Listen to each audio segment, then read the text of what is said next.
सुने, केवल कथा। सावधान होकर के बैठे। कथा सुनने का नियम क्या है? कथा प्रारंभ होने के पहले आ जाए। कथा जब तक विराम ना हो तब तक भगवान को पीठ दिखाकर ना जाए, कोशिश भर। अब कोई जरूरी काम आ गया तो बात अलग है, पर बहुत जरूरी नहीं है ना, तो पूरी कथा विराम हो तब जाएं। श्रोता सुन लें। यजमान जी, दूसरा नियम क्या है?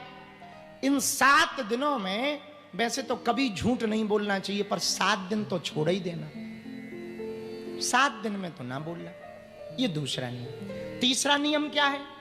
तीसरा नियम है भूमि पर शयन करना। चौथा नियम ब्रह्मचर्य का पालन करना।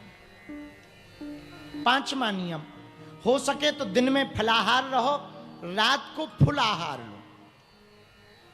पर मान लो कुछ गड़बड़ी है तो ठीक है, खा के आओ, पर इतना ही खा के आओ कि दूसरे को डिस्टर्ब ना हो।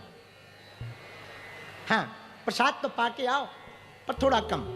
हाँ, कम आहार, ताकि नींद भी ना आए। डिस्टर्ब कई प्रकार से होता है, केवल इससे नहीं, कई प्रकार से होता है। नींद आ जाए, ज्यादा पाने से नींद भी तो आती है, तो थोड़ा नींद भी न आए, थोड़ा चैतन्यता बनी रहे। क्योंकि शरीर में जब भोजन जाता ना, तो पूरा भोजन उसको पचाने में लग जाता, फिर कथा कौन सुनेगा?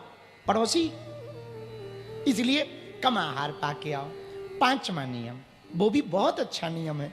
इन 7 दिनों में स्वस्ति तिलक मस्तक पर लगाना और वैष्णव मंत्र का जप करना। गुरु जी का कोई मंत्र दिया हो, राम नाम, या आपको जो मंत्र प्रिय लगता हो, आप जिनके उपासक हो, वो मंत्र जप करना। 6वां नियम, आहार पाएं पर वही आहार भोजन खाएं जो ठाकुर जी को जिसका भोग लगाया जा सके। हम दरबार में बैठे थे, तो एक बार हमसे गलती हो गई। हमने एक चेला को कहा, बेटा लहसुन प्याज नहीं करना, बाकी आगे का नहीं बोल पाए। तो 1 साल बाद हमारे पास आया, बोले गुरुजी 2 काम तो हो गए पर 1 नहीं हो रहा। हम का नियम पूरा किया। अरे बोले लहसुन प्याज आज तक छुआ नहीं। तो हमने अपने गुरुजी से वाईफाई में सिग्नल मिलाया कि 1 साल से ये आ रहा है और हमने इसको वचन दे दिया था, इसका काम क्यों नहीं हो रहा? बोले इससे कहो पौवा बंद क्यों नहीं किया?